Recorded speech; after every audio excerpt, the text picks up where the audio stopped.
আম ফুরিয়ে যাওয়ার আগে এমন লোভনীয় আমের আচার বানিয়ে ফেলুন, তাও আবার বোম্বাই মরিচ দিয়ে ঝাল ঝাল করে। এত মজার রেসিপিটা আপনি চাইলে যে কোনো কিছুর সাথে খেতে পারবেন।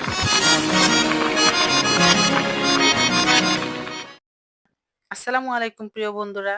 এখানে হচ্ছে আমি সরিষার তেল গরম করে নিয়েছি। সাথে সাথে দিয়ে দিয়েছি রসুন কুচি আর হচ্ছে আস্ত কয়েকটা শুকনো মরিচ। এখন হচ্ছে ১ টেবিল চামচ আদা বাটা, তারপরে ১ টেবিল চামচ রসুন বাটা, সাথে দিয়ে দিয়েছি সরিষা বাটা আর হচ্ছে হলুদের গুঁড়া, মরিচের গুঁড়া আর হচ্ছে ধনিয়ার গুঁড়া, একটু মসলাগুলো পরিমাণ মতো দিয়ে আমি হচ্ছে ভালোভাবে একটু নেড়ে চেড়ে একটু কষিয়ে নিচ্ছি। কষিয়ে নেওয়া হয়ে গেলে হচ্ছে আমি এই যে আমগুলো কেটে রেখেছিলাম, এই আমগুলো এখন দিয়ে দিব। এগুলো হচ্ছে এগুলো কাঁচাও না একদম পাকাও না। এই আমগুলো খাওয়া হবে না। তো ভাবলাম যে আমি একদম ভুনা, ভুনা করে একটা হচ্ছে আচার বানাই। এই আচারটা খেতে কিন্তু খুবই ভালো লাগে। যেকোনো হচ্ছে খিচুড়ি দিয়ে হচ্ছে খাওয়া যায়। খুবই মজা হয়। আর ঝাল, ঝাল হলে তো কোনো কথাই নেই।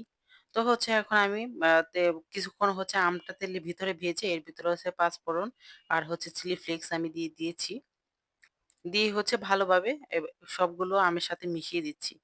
এই আচারটা হচ্ছে আপনি ফ্রোজেন করে রেখে দিতে পারবেন। খেতে কিন্তু খুবই ভালো লাগে। আর হচ্ছে আপনার হচ্ছে সারা বছর সংরক্ষণ করে রাখতে পারবেন। আচারটা কোনো নষ্ট হবে না। এখন আমি দিয়ে দিয়েছি সিরকার পানি। সিরকার পানি দিয়ে হচ্ছে এখন দিয়ে দিয়েছি একটা হচ্ছে ২ টার মতো আমি নাগামরিচ দিয়ে দিয়েছি, বোম্বাই মরিচ যেটাকে বলে। যারা হচ্ছে জাল পছন্দ করেন তারা হচ্ছে চিলি ফ্লেক্সও দিবেন, আবার হচ্ছে বোম্বাই মরিচও দিবেন। আমি চিলি ফ্লেক্সও দিয়েছি, আবার হচ্ছে বোম্বাই মরিচটাও দিয়েছি যাতে ঝাল, ঝাল হয়, খেতে ভালো লাগবে। মানে শুকনা মরিচটা একটু গুঁড়া করে দিয়েছি। ঝালের পরিমাণটা বেশি হলে খেতে কিন্তু বেশি ভালো লাগে।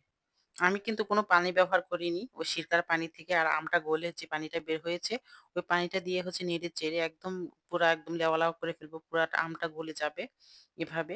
তখনই ভাববেন যে এই যে লেওয়া, লেওয়া হয়ে গেছে। এই আমটা গলে যায় একদম। গলে গেলে কিন্তু বেশি খেতে ভালো লাগে। আর ঝাল, ঝাল হলে তো কথাই নাই। যেকোনো খিচুড়ি, পোলাওর সাথে খেতে ভালো লাগবে। এই আমের আচারটা লেওয়া, লেওয়াই থাকে। মানে একদম ভুনা, ভুনা হয়ে যাবে। এই আচারটা হচ্ছে আপনি যখন হয়ে যাবে ডিব্বার ভিতরে বেড়ে রাখবেন। তো আচারটা হয়ে গেছে। আজকের মতো বিদায় নিচ্ছি এখানে। আল্লাহ হাফেজ। আসসালামু আলাইকুম।